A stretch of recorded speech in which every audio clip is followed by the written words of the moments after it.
السلام علیکم نئی ویډیو سره تاسو ورکلی وایو امید لرم چې تاسو ټول به ډېر خوشاله وئ ژوند په مزو کې به وئ زیات ظلم شوی دی ډېره زیاته افسوسناکه واقعه رامخې ته شوې ده ظالم خاوند راپسې او خپله د څلورو میاشتو ناوې ښځې ته پانسي ورکوي او ډېره بېدردۍ سره یې قتل کوي پښتانو ناوې ښځې اخر داسې کم جرم کړی خاوند له یې دومره غوسه ورغله چې خپلې ناوې ښځې باندې دومره ظلم وکړو چې خپله ناوې ښځه یې پانسي کړل پوره معلومات قبلولو لپاره زموږ دا ویډیو خامخا وګورئ تر اوسه زموږ چینل چانوي سبسکرایب کړئ زموږ چینل سبسکرایب کړئ تر دې نشان ورڅخه خامخا ووهئ چې زموږ هر یوه نوې معلوماتي ویډیو تاسو ته په اسانۍ سره میلاویږي ډېره زیاته افسوسناکه واقعه رامخې ته شوې ده ډېر زیات ظلم شوی دی یو ظالم خاوند راپاسي سپینه خبره نه توره خبره او خپلې ښځې ته پانسي اچوي خپله د څلورو میاشتو ناوې ښځه زیاته بېدردۍ سره قتل کوي څه وجه یې قتله کړه د خاوند یې د واده نه بعد یو بلې جینۍ سره لین شروع شوی و یو بلې جینۍ به په سره غلط کارونه کول د خپلې ښځې به ده به یې داسې کارونه کول چې د خپلې ښځې نه دا واوري او دا ما سره واده وکړي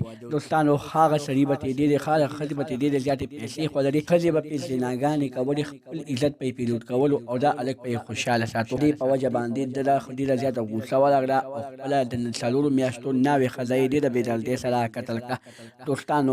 دغه ظالم پولیسو ګرفتار کړی دی دې ظالم ته پکار دي پولیسو ته پکار دي چې دې ظالم نه دومره بدترینه سزا ورکړي چې د خپلې څلورو میاشتو ناوې ښځې سره دومره ظلم ولې وکړو د نورو معلوماتي ویډیوګانو لپاره زموږ چینل سبسکرایب کړئ تر دې نشان ورڅخه خامخا ووهئ چې زموږ هر یوه نوې معلوماتي ویډیو تاسو ته په اسانۍ سره میلاویږي والسلام